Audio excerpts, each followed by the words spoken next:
할렐루야. 오늘도 주님의 영광이 우리의 삶을 지키고 우리의 영혼을 보호하여 주실 줄로 믿습니다. 여러분, 동물의 왕국 같은 자연 다큐멘터리를 보신 적이 있으십니까? 화면에 보면 수천 마리의 술록대가 이 툰드라 지역을 이동하기도 합니다. 아니면 수많은 늑대가 세렝게티를 횡단하는 웅장한 장면이 비치기도 합니다. 그때 카메라는 높은 하늘에서 아래로 훑고 내려오면서 그 방대한 대열을 이루는 동물들을 보여줍니다. 그리고는 그 무리에서 뒤처지는 새끼를 클로즈업합니다. 그러면서 이 나레이터의 설명이 뒤따라 나옵니다. 상처를 입은 새끼가 무리에서 이탈해 뒤처지기 시작합니다. 그러면 그 다음 장면은 어떤 장면이 나올까요? 네, 늑대나 사자가 그 뒤처진 새끼를 사냥하고 잡아먹는 장면이 나옵니다. 세상은 바로 그런 곳입니다. 세상은 겉보기에는 평화스러워 보여도 언제든지 폭력적으로 바뀔 수 있는 곳입니다. 예수님도 바로 그런 폭력의 희생자가 아니십니까? 지금 우리가 살고 있는 이 현실도 크게 다르지 않습니다. 만약 카메라가 우리의 삶을 클로즈업해서 우리의 뒤를 무엇이 쫓고 있는지 보여주고 있다면 그때 우리는 어떻게 할까요? 아마 우리는 우리의 목자를 향해서 힘차게 달려가서 살려달라고, 도와달라고 도움을 청하지 않을까요? 하지만 만약 우리가 그런 위급한 상황임에도 불구하고 삶의 지칠 대로 지쳐서 낡은 추리닝 바지 하나 입고 슬리퍼를 지질 끌면서 에이, 될 대로 되라 라는 식으로 자포자기하며 뒤처져 걷고 있다면 어떻게 될까요? 아마 우리는 금방 우리의 대적들에게 잡혀 먹히고 말 것입니다. 어쩌면 이 시대 많은 사람들이 이런 모습으로 살고 있는지 모르겠습니다. 예수님께서는 마지막 때에 우리가 받을 시험에 대해서 이런 말씀들을 하셨습니다. 마태복음 10장 22절에 보면 또 너희가 내 이름으로 말미암아 모든 사람에게 미움을 받을 것이나 끝까지 견디는 자는 구원을 얻으리라. 마태복음 24장 13절에서는 그리고 끝까지 견디는 자는 구원을 얻으리라.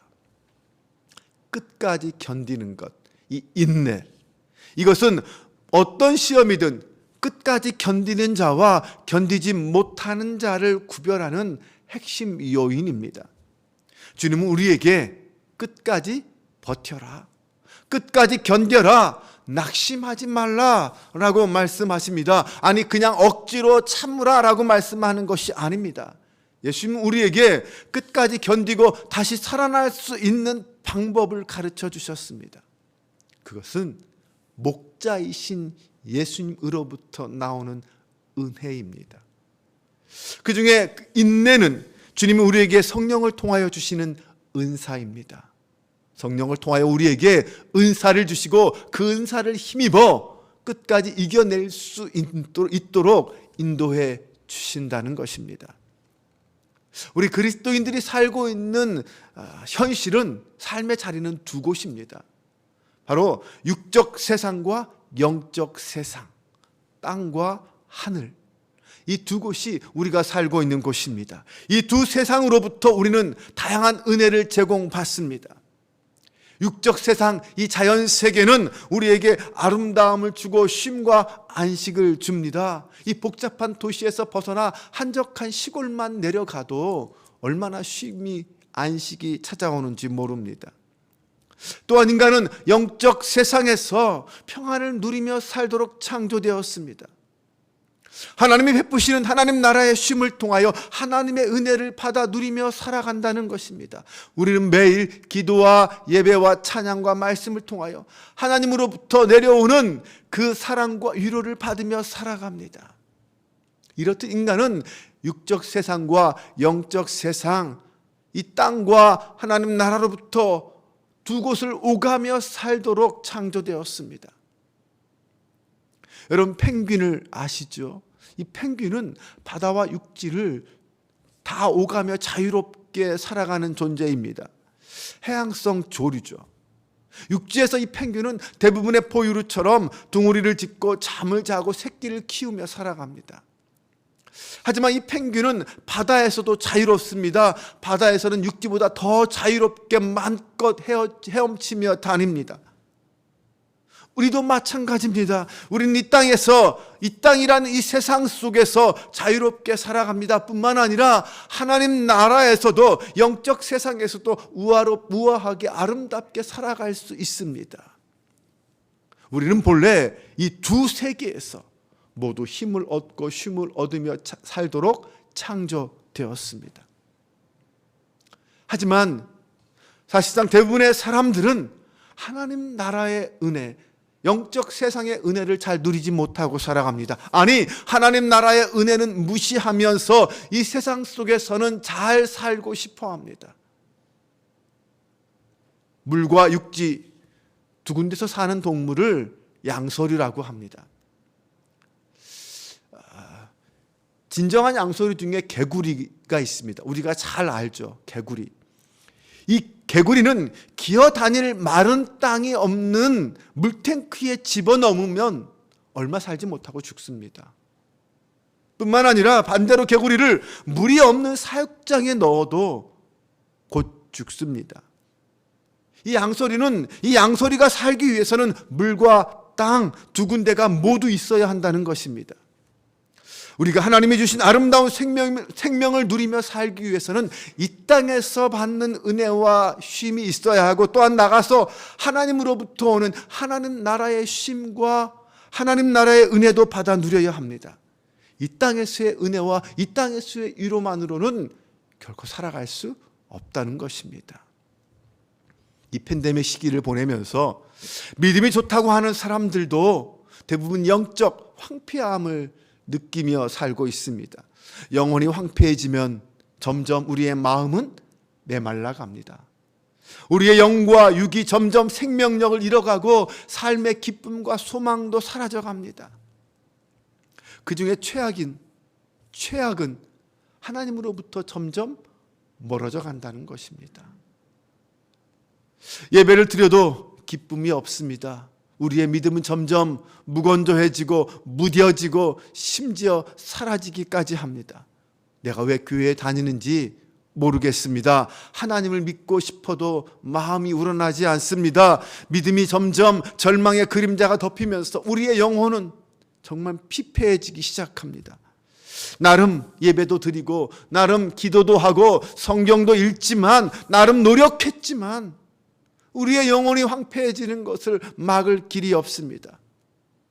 그때 우리의 영혼이 그렇게 황폐해질 때 우리의 대적은 우리를 삼키려고 우리를 찾아옵니다. 우리의 내면이, 우리의 영혼이 그런 상황이라면, 어떤 상황이든 우리의 마음이 황폐해지지 않도록 할 수 있는 은혜가 필요합니다. 우리의 마음을 지키고 다시 회복시킬 은혜와 능력이 필요하다는 것입니다. 우리를 하나님으로부터 멀어지게 하는 그 악한 것들을 막아줄 그 무엇이 필요합니다. 이것은 보이지 않는 영적 전쟁입니다. 우리의 마음을 놓고 싸우는 영적 전쟁입니다. 성경에서는 이 황폐함의 문제를 하나님의 성전을 더럽히는 것과 연관짓고 있습니다. 많은 그리스도인들이 이 마지막 때의 예언이 이루어지기 위해서는 예루살렘의 성전이 재건되어야 한다라고 말합니다. 하지만 예루살렘 성전은 다시 예루살렘에 지어지지 않습니다. 하나님은 이미 성전을 옮기셨습니다. 성전의 위치가 바뀌면서 전쟁터도 바뀌었습니다. 그것이 어디일까요? 바로 우리 마음입니다.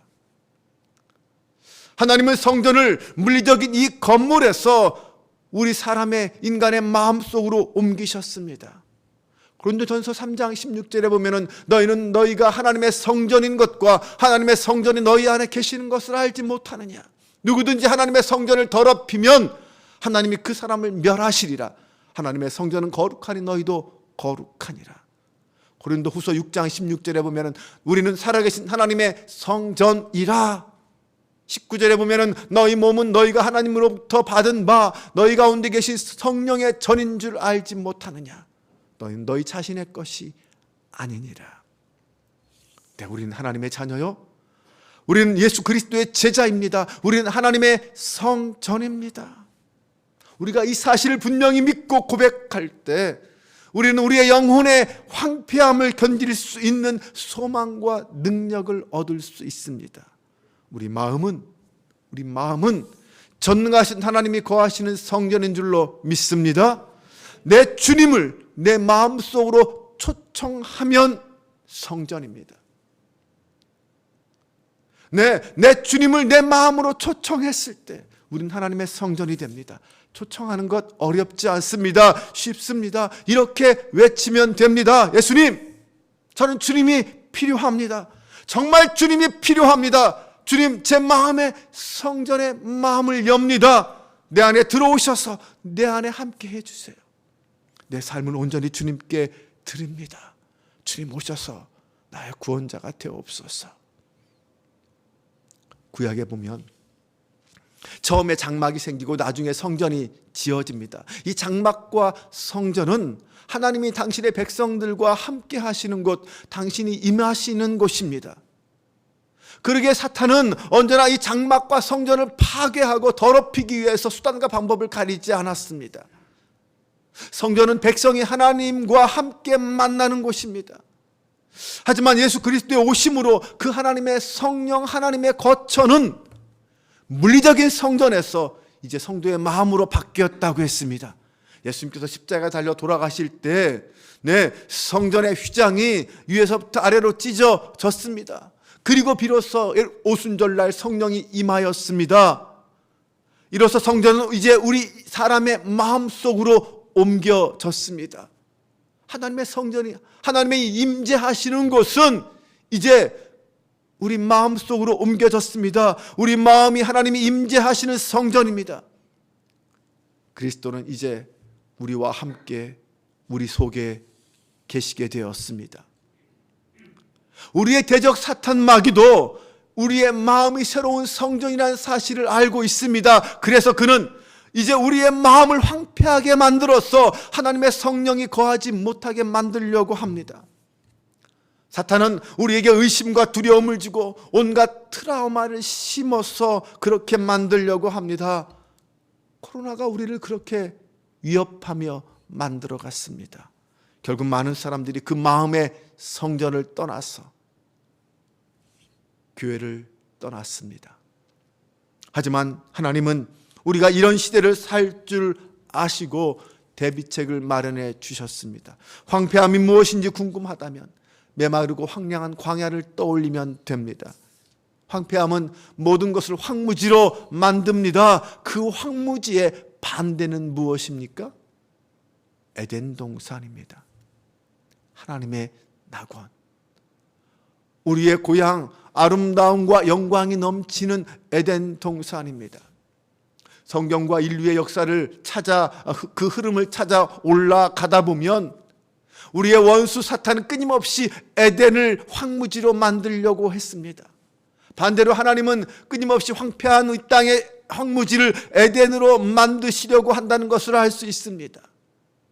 황폐함을 이기는 회복력을 위해서 하나님이 말씀하신 방법 중에 하나가 에덴의 영광을 회복하는 것입니다.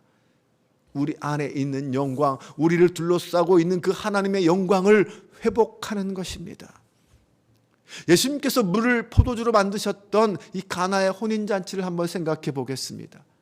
예수님께서 종들에게 항아리에 물을 가득 채우라고 말씀합니다. 그리고 그 항아리의 물을 예수님은 최상급 포도주로 만드셨습니다. 이 사건을 소개한 뒤에 요한은 이렇게 마무리했습니다. 예수께서 이 첫 표적을 갈릴리 가나에서 행하여 그의 영광을 나타나심에 제자들이 그를 믿으니라. 하나님이 이 놀라운 기적과 역사를 행하신 것을 향하여서 그의 영광을 나타냈다라고 말씀하고 있습니다. 예수님은 당신의 영광의 그 능력을 가지고 기적을 행하셨습니다. 로마서에서 바울은 우리가 우리를 위한 우리 안에 있는 하나님의 능력을 받을 수 있다라고 했습니다. 6장 4절에 보면은 아버지의 영광으로 말미암아 그리스도를 죽은 자 가운데서 살리심과 같이 우리로 또한 그 새 생명 가운데서 행하게 하심이라. 하나님의 영광이 그리스도를 죽은 자 가운데서 살리셨습니다. 그 하나님의 영광은 이제 우리 가운데 임하셔서 우리로 새 생명 가운데 살게 하신다는 것입니다. 하나님의 영광은 그렇게 우리와 함께 합니다. 우리를 회복시키시고 우리를 부활시키는 에덴의 영광으로 우리 가운데 임한다는 것입니다. 이제 우리는 분명히 기억해야 합니다. 저와 여러분도 이런 하나님의 영광을 충만히 받아야 한다는 것입니다. 구약에서 성전과 장막에 하나님의 영광이 임하였다면 이제 우리가 하나님을 모신 성전으로서 하나님의 영광에 충만해야 하지 않겠습니까? 고린도후서 3장 18절에 보면 우리가 다 수건을 벗은 얼굴로 거울을 보는 것 같이 주의 영광을 보매 그와 같은 형상으로 변화하여 영광에서 영광에 이르니 곧 주의 영으로 말미암음이라. 이제 우리가 수건을 벗은 얼굴로 서로 마주 볼 때 우린 영광과 영광을 보게 될 것입니다. 서로의 얼굴에서 하나님의 영광을 보게 된다는 것입니다. 바로 하나님의 영이 우리 가운데 충만히 거할 때 우리는 서로가 서로를 바라볼 때 하나님의 영광의 충만한 모습들을 바라볼 수 있다는 것입니다. 이제 우리 안에 그 하나님의 영광을 가득 채워야 할 것입니다. 우리에게는 하나님이 회복시키시기 원하시는 그 에덴의 영광이 필요합니다. 예수 그리스도의 임재, 성령의 영광이 필요합니다. 하나님의 영광이 우리 마음과 영혼을 가득 채워야 합니다. 우리는 그 은혜를 구해야 합니다. 그래야 이 땅에서 살아갈 수 있습니다. 우리를 넘어뜨리려고 하는 사탄 마귀의 권세로부터 우리를 이겨낼 수 있습니다. 이 은혜만을 누리고 이 은혜 안에 살아가는 길만이 우리가 사는 방법입니다. 그러니 우리는 마땅히 하나님께 구해야 합니다. 주님의 이름으로 힘껏 구하고 간구하시기 바랍니다. 이 새벽에 우리가 함께 이렇게 기도했으면 좋겠습니다. 주여, 내 안에 하나님의 영광으로 가득하게 하옵소서. 주여, 2023년에 나로 인해 나의 가정과 이웃이 하나님의 영광으로 충만하게 하옵소서. 주여, 내 안에 팬데믹의 고통과 두려움을 몰아내고 하나님의 영광으로 충만하게 하옵소서. 주여, 하나님의 영광으로 내 안에 기쁨과 감사가 회복되게 하옵소서.